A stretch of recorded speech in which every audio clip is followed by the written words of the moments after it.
Shalom, selamat pagi dan selamat Advent kepada seluruh sahabat GKPS TV dimanapun ibu bapak saudara-saudara berada saat ini. Apa kabar? Berdoa dan berharap semua dalam keadaan berpengharapan dalam konteks kehidupan masing-masing. Mari sebelum kita mendengar firman Tuhan, kita berdoa. Terima kasih Bapa untuk kebaikan dan kasih-Mu yang tak berkesudahan dalam hidup kami. Kami bersyukur dan bersuka cita untuk firman-Mu yang akan kami terima sebagai roti kehidupan bagi tubuh, jiwa, dan roh kami, dan menuntun kami untuk memuliakan Engkau dalam kehidupan kami. Berfirmanlah karena kami telah siap untuk mendengarnya. Dalam nama Yesus melalui perantaraan Roh Kudus, kami memohon kepadamu, ya Bapa di surga. Amin. Firman Tuhan bagi kita hari ini adalah yang tertulis di kitab Roma, pasal 12, ayat yang ke-12. Demikian firman Tuhan. Bersukacitalah dalam pengharapan, sabarlah dalam kesesakan, dan bertekunlah dalam doa. Firman Tuhan ini ditujukan bagi orang percaya. Dalam konteks ini, situasi orang percaya dalam penderitaan yang sangat menakutkan. Orang percaya dalam penderitaannya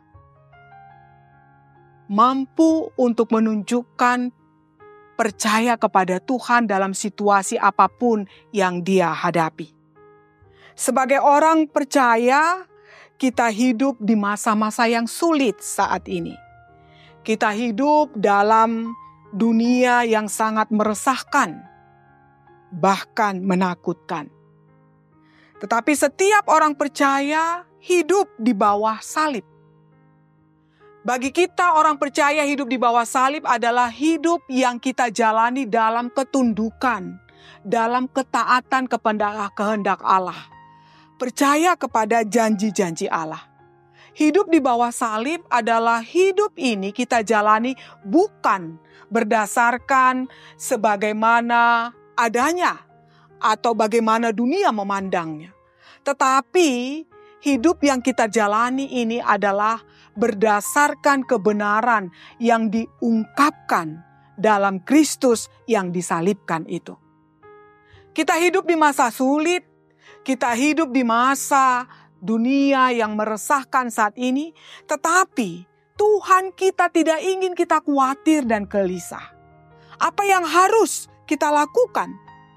Pertama, dalam masa-masa sulit ini, kita harus bersukacita dalam pengharapan kita. Sebagai orang Kristen, kita memiliki harapan. Ketika Rasul Paulus menulis tentang harapan, ia tidak berbicara tentang angan-angan. Seperti semoga besok hari cerah. Harapan dalam Alkitab adalah harapan yang penuh iman, keyakinan bahwa sesuatu akan pasti terjadi. Sukacita orang yang percaya tidak bergantung pada keadaan hidup yang dia jalani, tetapi pada janji kasih Allah. Allah berjanji bahwa penderitaan zaman sekarang ini tidak dapat dibandingkan dengan kemuliaan yang akan dinyatakan kepada kita. Di Roma 8 ayat 18. Hidup yang melampaui kematian. Harapan itulah yang memungkinkan setiap kita orang percaya untuk melihat melampaui rasa sakit hari ini menuju janji yang akan kita terima. Harapan itu memungkinkan kita untuk bersukacita di tengah-tengah kesedihan yang luar biasa. Seperti tertulis di 1 Tesalonika 4 ayat 13. Orang Kristen tidak berduka cita seperti orang-orang lain yang tidak mempunyai pengharapan. Saudara-saudara yang diberkati oleh Tuhan Yesus, Tuhan memberi setiap orang Kristen, orang percaya harapan untuk masa depan. Harapan orang percaya melampaui kehidupan yang kita jalani hari ini. Menatap kepada kekekalan. Firman Tuhan dengan jelas memberitahu kita bahwa pada hari-hari terakhir, segala sesuatu akan menjadi mengerikan di dunia ini. Penghakiman sudah dekat, namun tidak peduli seberapa buruk pun keadaan dunia. Orang yang percaya memiliki rumah yang damai dan kekal bersama Tuhan. Untuk memperkuat harapan kita perlu mengetahui bagaimana Tuhan Allah menyatakan itu. Aku menaruh pengharapan kepada Allah seperti mereka juga, bahwa akan ada kebangkitan semua orang mati, baik orang-orang yang benar maupun orang-orang yang tidak benar, kata Paulus di Kisah Rasul.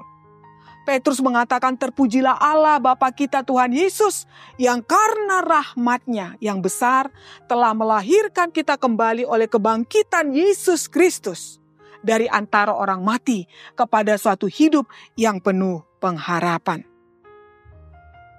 Saudara-saudara, Yesus berjanji kepada murid-muridnya. Dia berkata kepada Yohanes, di Yohanes 14 ayat 3, dan apabila aku telah pergi ke situ dan telah menyediakan tempat bagimu, aku akan datang kembali dan membawa kamu ke tempatku, supaya di tempat di mana aku berada, kamu pun berada. Dengan pemahaman harapan kita yang seperti inilah, Tuhan meminta kita untuk sabar dalam kesengsaraan yang kita alami dalam hidup. Firman Tuhan tidak menjanjikan kehidupan yang mudah bagi orang percaya. Kehidupan yang bebas dari rasa sakit, kehidupan yang tenang, yang penuh dengan hamparan bunga mawar, jalan dilalui dengan karpet merah. Bukan itu. Sebaliknya, Yesus Kristus yang menderita bagi kita memperingatkan bagi mereka yang mau memikul salib dan mengikut Dia, juga akan dipanggil menanggung penderitaan dalam hidup ini. Saudara-saudara sekalian, dalam teologi salib ini kita melihat kesengsaraan kita. Penderitaan yang kita alami dalam hidup dalam perspektif yang positif sebagai sarana untuk memperkuat, memperbaharui, dan meneguhkan iman kita kepada Tuhan. Yang membuat kita bergantung sepenuhnya kepada Tuhan. Ketika Paulus mengatakan dan memohon dalam doanya agar penderitaannya, duri dalam daging itu dicabut. Tetapi Tuhan merespon kepada permintaan Paulus dengan mengatakan, cukuplah kasih karuniaku bagimu, sebab justru dalam kelemahanlah kuasaku menjadi sempurna. 2 Korintus 12 ayat 19. Saudara-saudara, penderitaan dan kesengsaraan yang kita alami pada saat ini adalah membawa dan menghantar kita untuk melihat dalam perspektif ketergantungan kepada kasih Tuhan, kepada pertolongan Tuhan dalam hidup kita.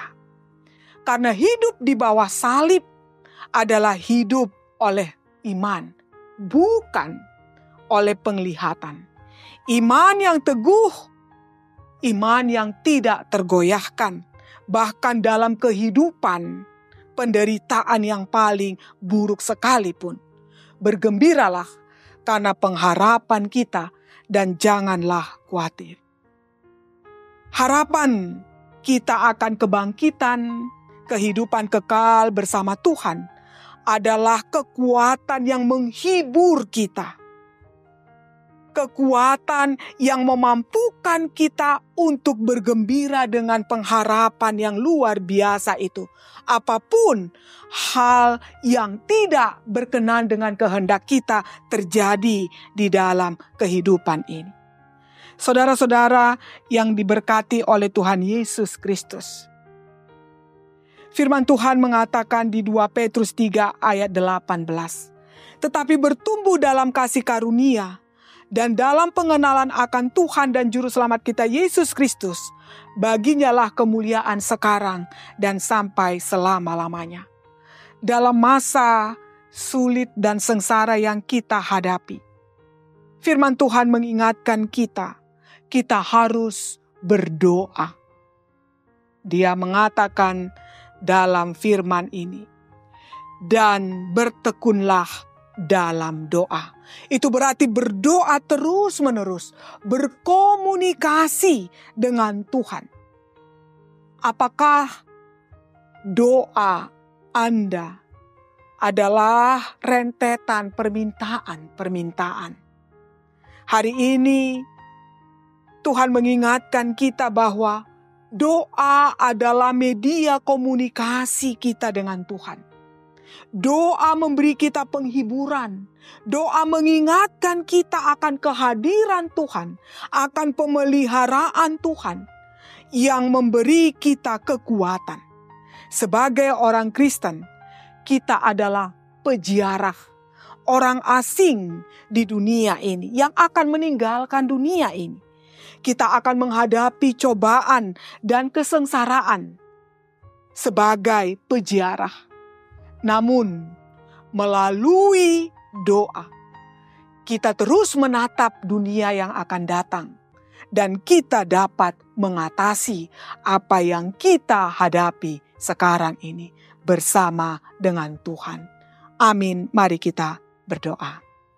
Terima kasih ya Tuhan untuk kebaikan dan kasih-Mu yang mengingatkan kami Bapa akan iman kami kepadamu, yang memampukan kami untuk bersukacita dalam pengharapan kami, untuk bersabar dalam kesengsaraan penderitaan yang kami alami, dan terus berdoa, berelasi dan berkomunikasi dengan Engkau, karena hanya dengan demikianlah Tuhan, kami boleh menang dalam perjalanan hidup ini. Terpujilah Engkau Tuhan atas kesetiaan-Mu sebagai sahabat dalam perjalanan kami bersama di dunia ini. Dalam Kristus kami memohon. Amin.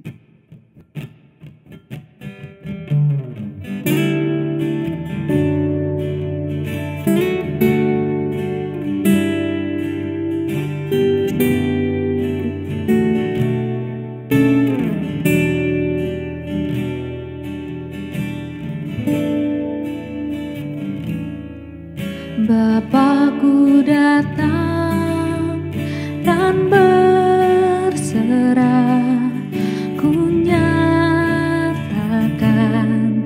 Kau yang berkuasa dalam gelap. Kau setia, Kau cahaya hidupku.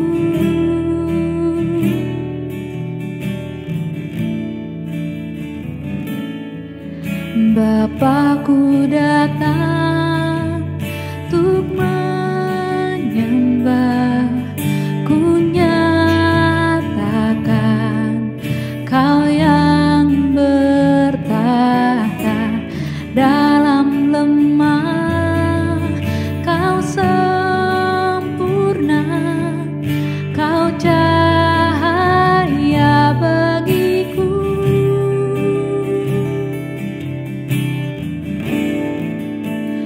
Kau kuatkan aku bertahan, Kau harapan dalam kesesakan. Kau buktikan kesetiaan-Mu Tuhan. Engkau Allah Immanuel.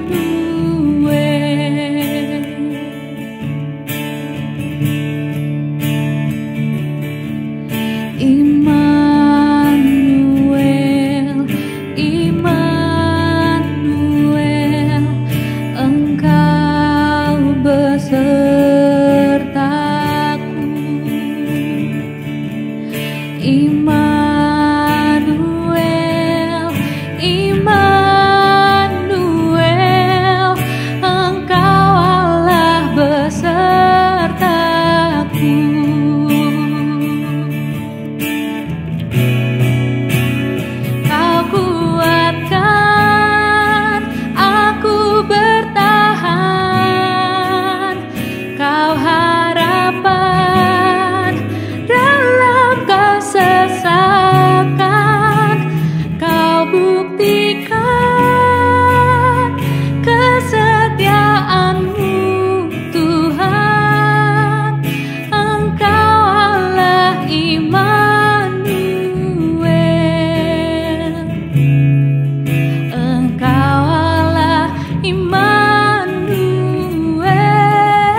GKPS TV.